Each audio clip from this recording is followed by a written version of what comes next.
عليكم ورحمة الله وبركاته. إن الحمد لله نحمده ونستعينه ونستغفره ونعوذ بالله من شرور أنفسنا ومن سيئات أعمالنا. من يهده الله فلا مضل له ومن يضلل فلا هادي له. وأشهد أن لا إله إلا الله وحده لا شريك له وأشهد أن محمدا عبده ورسوله. يا أيها الذين آمنوا اتقوا الله حق تقاته ولا تموتن إلا وأنتم مسلمون. يا أيها الناس اتقوا ربكم الذي خلقكم من نفس واحدة وخلق منها زوجها وبث منهما رجالا كثيرا ونساء واتقوا الله الذي تساءلون به والأرحام إن الله كان عليكم رقيبا. يا أيها الذين آمنوا اتقوا الله وقولوا قولا سديدا يصلح لكم أعمالكم ويغفر لكم ذنوبكم ومن يطع الله ورسوله فقد فاز فوزا عظيما. أما بعد، فإن خير الحديث كتاب الله وخير الحدي حدي محمد صلى الله عليه وسلم والشر الأمور محدثاتها وكل محدثات بدعة وكل بدعة ضلالة وكل ضلالة في النار. Saudara-saudara yang saya cintai, saya berdiri di hadapan saudara-saudara untuk 3 masalah yang sangat penting sekali demi memperbaiki keadaan kita kaum muslimin, khususnya yang sedang terjadi di negeri kita ini. Masalah yang pertama adalah merupakan pertanyaan ilmiah.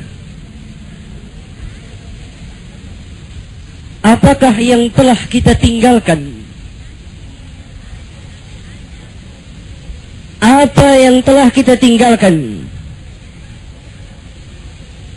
Jawabnya adalah al-manhaj dan ilmu. Nanti akan saya uraikan. Ini masalah yang pertama.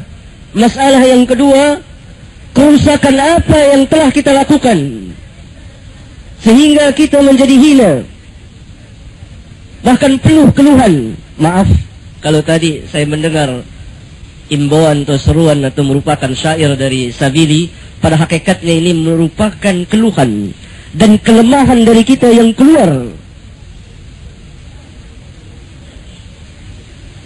Semangat yang tidak didasari dengan ilmu, itu yang ada pada kita sekarang ini.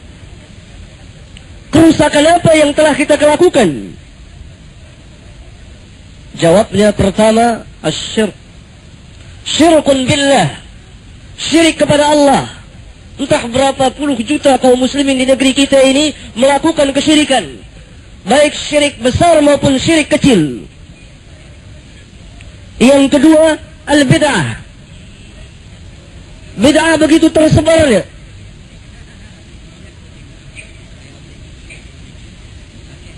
Hampir tidak satu pun masjid melainkan di situ tegak bid'ah. Yang ketiga adalah maksiat. Sehari-hari kita kaum muslimin bergelimang dengan dosa dan noda. Ini masalah yang kedua. Masalah yang ketiga, bagaimana cara memperbaiki keadaan kita yang rusak ini dan mengembalikan izzah kita, kemuliaan kita sebagai kaum muslimin. Yang Nabi SAW katakan, al-Islamu ya'lu wa la yu'la. Islam itu tinggi dan tidak ada yang dapat mengatasinya. Tetapi di sini tidak ada tambahan al-Islamu ya'lu wa la yu'la alaih. Tambahan alaihi itu tidak ada dalam hadis itu. Itu tambahan dibuat oleh orang. Hadis aslinya hanya sampai al-Islamu ya'lu wa la yu'la. Diriwayatkan oleh al-Imam Ad-Daruqutni di kitabnya Al-Ifrad. Dinyatakan hasan oleh Al-Hafiz Ibn Hajar Al-Asqalani di kitabnya Fathul Bari. 3 masalah ini yang kalau cukup waktu akan saya jelaskan satu persatu. Kalau tidak cukup waktu, saya mohon maaf, barangkali di lain waktu kita bisa sambung lagi. Sebelumnya, sebelum kita membahas, maka sebagai muqaddimah, pengantar untuk melapangkan jalan saudara-saudara memahami apa yang akan kita bahas ini adalah yang sangat perlu juga kita ketahui bahwa Nabi kita sallallahu alaihi wasallam di beberapa hadis telah menyatakan akan terjadi sesuatu pada umat ini, dan sesuatu yang tidak diragukan lagi bahwa apa yang beliau telah sabdakan terjadi sekarang ini. Saya tidak bawakan hadisnya begitu banyak, hanya 3 hadis yang akan saya bawakan dan telah terjadi pada kita kaum muslimin. Hadis yang pertama, di mana Nabi yang mulia alaihi salatu wassalam mengatakan bahwa Islam ini akan kembali menjadi asing di tengah-tengah umatnya itu, bahkan di tengah-tengah manusia. Manusia melihat Islam ini asing sekali. Al-Imam Muslim mencatat sabda beliau ini. An Abi Hurairah radhiyallahu an qala Rasulullah sallallahu alaihi wa ala alihi wasallam. Dari Abi Hurairah radhiyallahu an, dia berkata, telah bersabda Rasulullah sallallahu alaihi wasallam, "Bada al-Islamu ghariban." Diawali Islam ini asing. Ketika Islam pertama kali datang, didakwakan oleh Nabi yang mulia, terasa asing oleh manusia. Saya tidak akan berbicara dengan panjang lebar tentang keasingan Islam di awal dakwahnya, di awal kebangkitan Nabi yang mulia alaihi salatu wassalam. Karena umumnya kita telah mengetahui, walaupun pengetahuan kita itu hanya sebatas sejarah saja, tapi hakikat keasingan Islam itu di awal mulanya tidak kita ketahui. Terlalu panjang kalau saya terangkan itu. Saya akan terangkan bagian kedua dari hadis yang mulia ini. Wa sayaudu kama bada'a ghariban. Dan akan kembali lagi menjadi asing.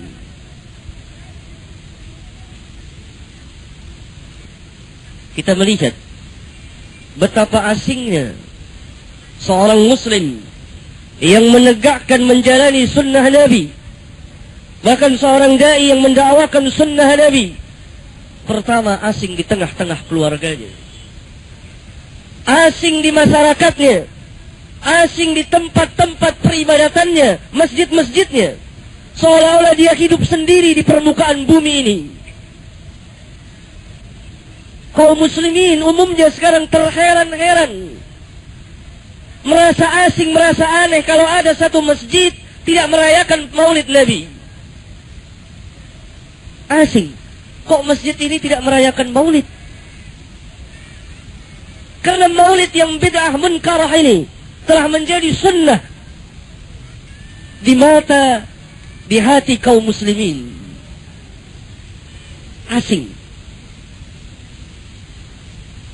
Fatuba lil ghuraba, maka beruntunglah bagi orang-orang yang asing itu, kata Nabi yang mulia alaihi salatu wassalam. Hadis yang mulia ini telah terjadi pada kita. Islam yang sahih.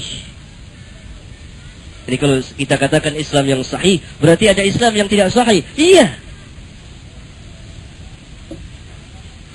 Orang munafiqun mengaku dirinya Islam. Itu bukan Islam yang sahih. Wa minan nasi man yaqulu amanna billahi wa bil yawmil akhir wa ma hum bimu'minin. Di antara manusia ada yang berkata, mengaku dengan lisannya, amanna billahi wa bil yawmil akhir, kami beriman kepada Allah dan hari akhir. Kata Allah, wa ma hum bimu'minin. Mereka bukan orang-orang mukmin. Orang-orang Syiah Rafidah mengaku Islam, Padahal mereka bukan Islam. Pengikut-pengikut Khomeini itu mengaku Islam. Mereka bukan Islam. Ahmadiyah Al-Qadiani yang mengaku ada Nabi lagi sesudah Rasulullah. Mirza Ghulam Ahmad Al-Kadzab mengaku Islam. Walhal mereka bukan Islam. Islam yang sahih yang diajarkan oleh Nabi yang mulia alaihi salatu wassalam. Asing. Di mana saja kita berada, kita merasa asing ketika kita menegakkan sunnah Nabi.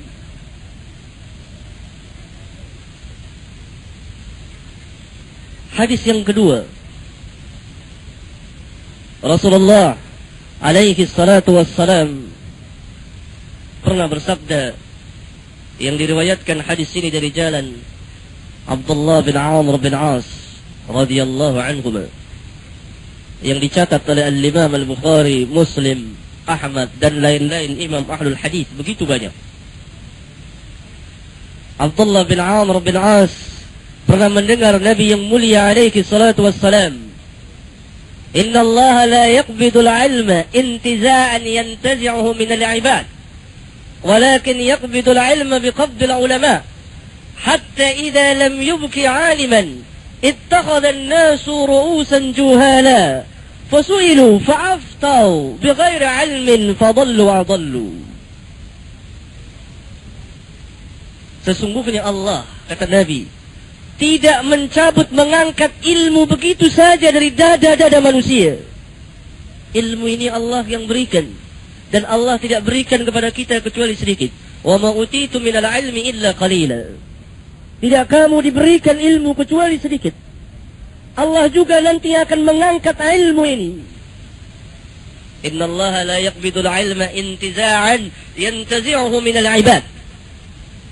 Allah tidak mencabut ilmu ini begitu saja dari dada-dada manusia. Bukan zatnya ilmu itu yang dicabut, tetapi walakin yaqbidul ilma biqabdil ulama. Allah angkat ilmu agama ini dengan dimatikannya para ulama.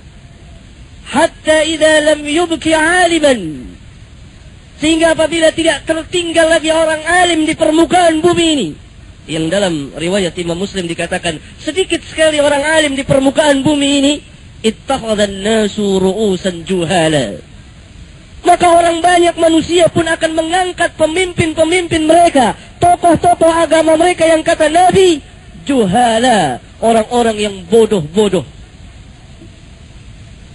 Karena sudah diangkat oleh manusia sebagai tokoh agama, sebagai ulama, kata manusia. Dalam bahasa kita ini sebagai kiai, sebagai ustadz, sebagai mufti, ila ghairihi dan lain-lain. Mereka pun ditanya, fasu'ilu, mereka ditanya tentang permasalahan agama, tentang fatwa, tentang Al-Quran, tentang hadis, tentang Islam ini secara keseluruhannya, fasu'ilu. Maka mereka pun berfatwa, fa'aftau bighairi ilmin. Mereka berfatwa dengan tanpa ilmu. Yang dalam salah satu lafaz dari Al-Imam Al-Bukhari, hadis ini diriwayatkan oleh Imam Bukhari di dua kitabnya, di dua tempat di kitab sahihnya. Pertama di Kitabul Ilm, kedua di kitab Al-I'tisam bil Kitab was Sunnah, di bagian akhir juz ke-8. Yang pertama juz pertama, yang kedua juz ke-8. Fa'aftau bi ra'yihim, mereka berfatwa dengan ra'yu mereka, akal mereka semata itu. Maka akibatnya fadallu wa adallu, mereka sesat dan menyesatkan. Hadis ini pun terjadi khususnya di negeri kita ini, di mana alangkah langkahnya orang alim itu, yang sebenar-benar orang alim yang Nabi katakan al-ulama warathatul anbiya. Ulama itu adalah pewaris Nabi. Dalam salah satu hadis sahih yang diriwayatkan oleh Imam Abu Daud, Ahmad dan lain-lain. Sebaliknya, dalam waktu yang bersamaan, begitu banyaknya bermunculan orang-orang yang jahil, yang menjadi tokoh-tokoh agama. Yang mengangkat adalah siapa? Ittakhadhan nasu ru'usan juhala. Manusia yang mengangkat mereka itu bukan orang alim, tapi manusia. Banyak orang menjadi tokoh agama yang mengangkat mereka sebagai tokoh agama, sebagai ulama, sebagai kiai. Masyarakat awam yang tidak mengerti agama. Mudah. Di negeri kita ini seseorang mendapati julukan al-ulama. Dia pandai berceramah, mengurai kata-kata yang indah, kemudian pergi menunaikan ibadah haji, tidak berapa lama dapat gelar kiai haji, lalu berfatwa. Itulah ulama. Shadaqa Nabi, shadaqa Rasulullah sallallahu alaihi wasallam. Benarlah apa yang dikatakan oleh Rasulullah sallallahu alaihi wasallam. Manusia mengangkat orang-orang ini sebagai tokoh, ru'usan juhala, lalu mereka berfatwa. Saya tidak memberikan contoh begitu banyak bertebaran di negeri kita ini, kecuali 2 contoh saja. Contoh yang pertama, firman Allah tabaraka wa ta'ala, "Ar-rijalu qawwamuna 'ala an-nisa." Laki-laki itu adalah pemimpin atas kaum wanita. Tidak ada perselisihan di antara ulama kita. Boleh baca satu kitab sampai kitab yang lain. Tidak ada perselisihan bahwa perempuan tidak boleh jadi pemimpin. Dalam rumah tangga saja tidak boleh, apalagi dalam negara. Min babil aula, kata ahli usul. Tidak ada khilaf. Begitu masalah ini sampai ke negeri kita, mulailah ada pembicaraan. Masalah ini adalah masalah khilafiyah. Berfatwalah si fulan. Boleh. Lihat. Kejahilan apa yang lebih daripada ini? Yang dari dulu ulama kita tidak pernah membicarakannya. Karena mereka sudah sepakat. Ar-rijalu qawwamuna 'ala an-nisa. Titik. Ketegasan firman Allah Azza wa Jalla. Lantaran ada ru'us, ada pemimpin-pemimpin tokoh, yang maksud ru'us di sini tokoh-tokoh agama. Juhala. Mereka berfatwa bighairi ilmin, berfatwa dengan tanpa ilmu. Bira'yihim, dengan ra'yu mereka semata. Fadallu wa adallu. Mereka sesat dan menyesatkan. Betapa banyak kaum muslimin yang disesatkan dengan sebab fatwa perempuan boleh menjadi pemimpin. Entah berapa juta, puluh juta kaum muslimin. Saudara boleh bongkar seluruh kitab, tidak ada perselisihan di antara ulama. Ittifaq.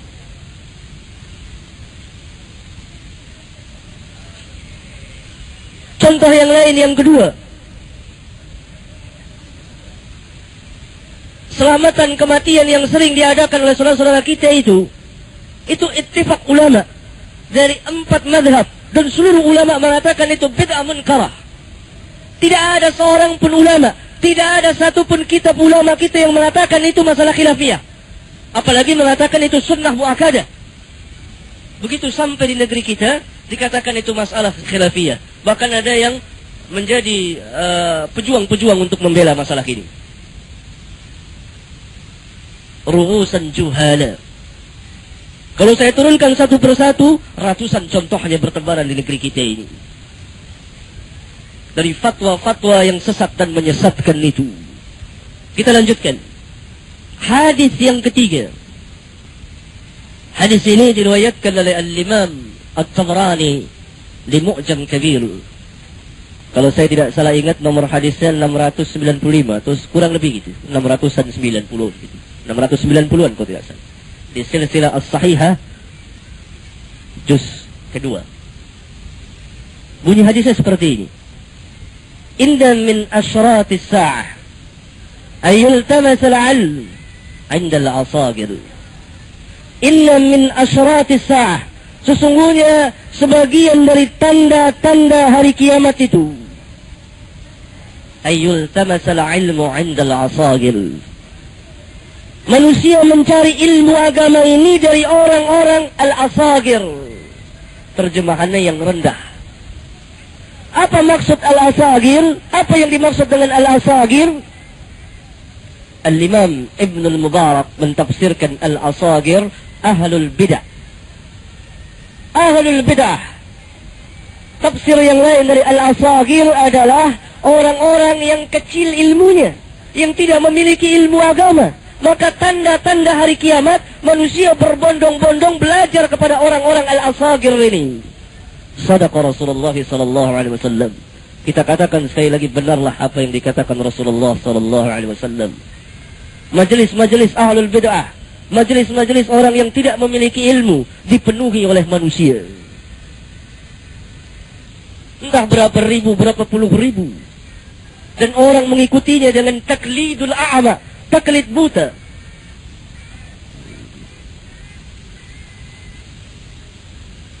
Setelah kita mengetahui bahwa 3 hadis yang mulia ini telah terjadi pada kita kaum muslimin. Goribnya Islam, asingnya Islam, langkahnya ulama, ahli ilmu. Banyaknya orang-orang yang bodoh di negeri kita ini, yang sekaligus menjadi tokoh-tokoh agama, yang fatwanya sesat dan menyesatkan. Kemudian berbondong-bondongnya kaum muslimin menuntut ilmu kepada orang-orang yang tidak memiliki ilmu agama. Orang-orang yang ahlul bidah. Bahkan di negeri kita ini agama itu begitu diremehkan.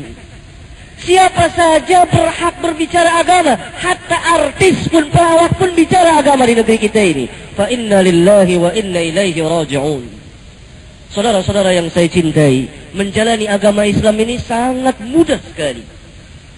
Nabi yang mulia alaihi salatu wassalam dalam salah satu hadis sahih yang dikeluarkan oleh Al-Imam Ibnu Khuzaimah di kitab sahihnya, dalam hadis yang panjang di bagian akhir Nabi yang mulia mengatakan, inna fi dinikum yusrun, sesungguhnya di dalam agama kamu ini ada satu kemudahan.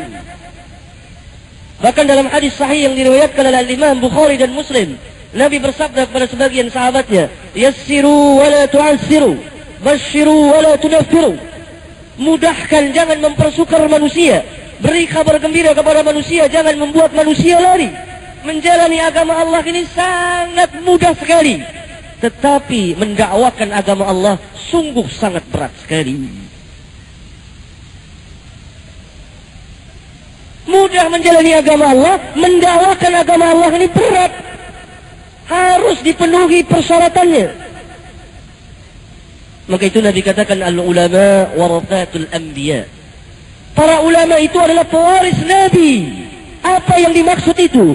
Dakwahnya dakwah Nabi. Apa dakwah Nabi itu? Allah jelaskan, walaqad ba'atsna fi kulli ummatin rasulan an i'budullaha wajtanibut taghut. Surat An-Nahl. Ayatnya berapa? Saya tidak ngapalin ayat itu. Hah? Ya, sesungguhnya kami telah utus kepada setiap umat seorang rasul, dan kami perintahkan mereka untuk menyuruh ubudullaha wajtanibut taghut. Ini dakwah al-anbiya wal mursalin. Oleh karena itu dalam salah satu hadis sahih yang diriwayatkan oleh Imam Al-Bukhari dan Muslim, seluruh agama para nabi itu sama. Nabi bersabda, al-anbiya'u dinuhum wahid. Para nabi itu agamanya satu, sama, al-Islam. Karena berdasarkan keumuman firman Allah, inna ad-dina 'indallahi al-Islam. Sesungguhnya agama yang sah di sisi Allah adalah al-Islam. Suluknya, perjalanan hidup dan kehidupannya adalah perjalanan al-anbiya wal mursalin. Ad-da'wah ila Allah. Ad-da'wah ila Allah, la ilaha illallah. Itu ad-da'wah ila Allah. Saudara-saudara yang saya cintai, sebenarnya apa yang telah hilang dari kita ini, yang membuat keadaan kita seperti ini? Hina, rendah. Belum pernah terjadi barangkali dalam sejarah, wallahu a'lam, mayoritas kaum muslimin kalah dengan minoritas orang-orang kafirin dan musyrikin. Kenapa? Bahkan para pendukung kafirin dan musyrikin itu adalah sebagian besar kaum muslimin. Ini menunjukkan bahwa kita belum berhasil membina, mendakwahkan umat ini. Jangan salahkan umat, salahkan kita sebagai da'i. Karena senantiasa kita mempertaruhkan umat ini dengan sesuatu. Pertaruhan yang baru saja kita laksanakan, pertaruhan dengan partai. Pertaruhan perjudian. Ada kalah, ada menang. Ternyata kita kalah. Karena kita bukan pemain judi yang baik. Umat belum dibina, kalimat la ilaha illallah belum dikenal oleh umat ini. Allahu Akbar. Kata Nabi yang mulia alaihi salatu wassalam dalam salah satu hadis sahih yang diriwayatkan oleh Al-Imam Ahmad, Al-Imam Abu Daud, beliau sallallahu alaihi wasallam bersabda,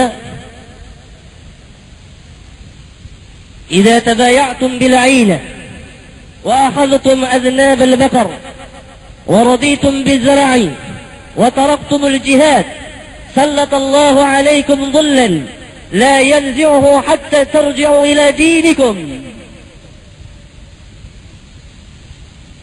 Sabda beliau, apabila kamu berjual beli secara al-'ainah, salah satu sistem riba, dan sekarang kaum muslimin mengerjakan sistem riba itu, bank-bank yang ada di dunia ini adalah bank ribawiyah dengan kesepakatan para ulama. Tidak syak lagi, ijma' para ulama mengatakan bank-bank yang ada ini, kecuali mungkin bank muamalat yang masih perlu dipertanyakan dan didiskusikan terus sampai sejauh mana. Barangkali ini untuk sementara jalan keluar. Tapi selain itu bank-bank yang ada bank ribawiyah, dan yang terbanyak adalah kaum muslimin yang menyimpan uang di situ. Sistem perekonomian kita dibina atas dasar al-riba. Wa akhadhtum adnab al-baqar wa raditum bizra'i. Kamu pegang buntut-buntut sapi itu dan kamu senang dengan tanaman-tanaman kamu. Apa maknanya? Maknanya terbenamnya kamu dalam urusan dunia, dari dunia ke dunia, meninggalkan akhirat. Bahkan si miskin yang tidak mempunyai apa-apa mengejar dunia, meninggalkan solat.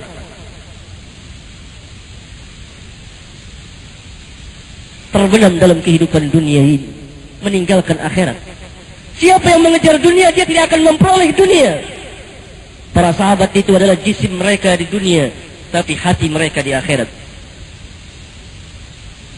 Kata Nabi SAW dalam salah satu hadis sahih yang dikeluarkan oleh Imam Al-Bukhari,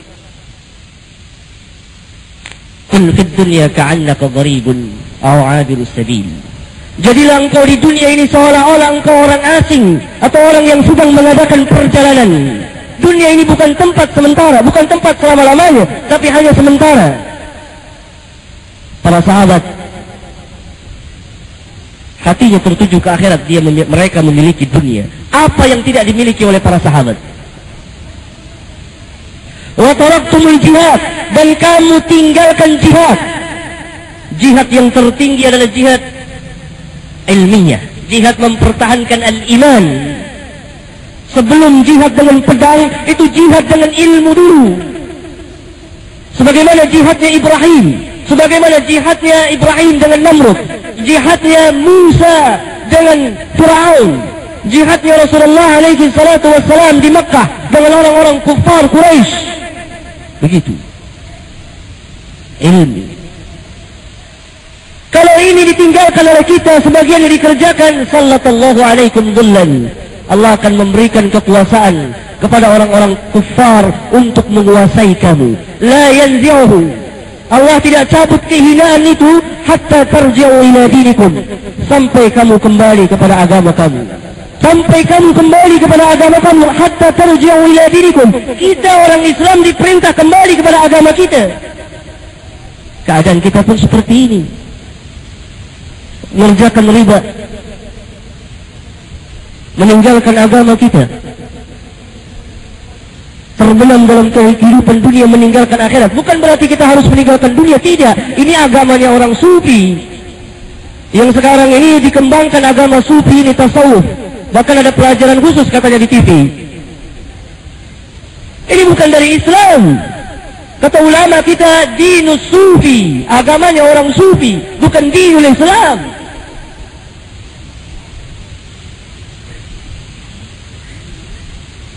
Hatta tarji'u ila dinikum. Berarti kita harus kembali kepada agama kita. Orang beriman diperintah untuk beriman lagi. Allah berfirman, ya ayyuhalladzina amanu aminu. Al-ayat. Surat An-Nisa. An-Nisa ayat 130 nih saya apa. Wahai orang-orang yang beriman, berimanlah kamu. Apa makna ayat itu? Para mufassirin, Al-Imam Ibn Katsir, Al-Imam At-Tabari dan lain-lain, para mufassirin menafsirkan, pertama, agar kita mempertahankan keimanan itu. Yang kedua, istimrar, terus-menerus dalam keimanan itu. Hatta tarji'u ila dinikum. Inilah yang telah hilang dari kita. Kita kembali kepada pokok permasalahannya. Apa sebenarnya yang telah hilang dari kita? Jawabnya al-manhaj dan ilmu. Pertama, al-manhaj dan ilmu. Apa yang dimaksud dengan al-manhaj? Menurut lughah al-manhaj itu adalah at-tariqul wadih as-sahl. Jalan yang mudah, jalan yang terang dan mudah. Setiap nabi itu ada syariat, ada sunnahnya. Sebagaimana firman Allah Tabaraka wa Ta'ala, "Likullin ja'alna minkum syir'atan wa minhaja."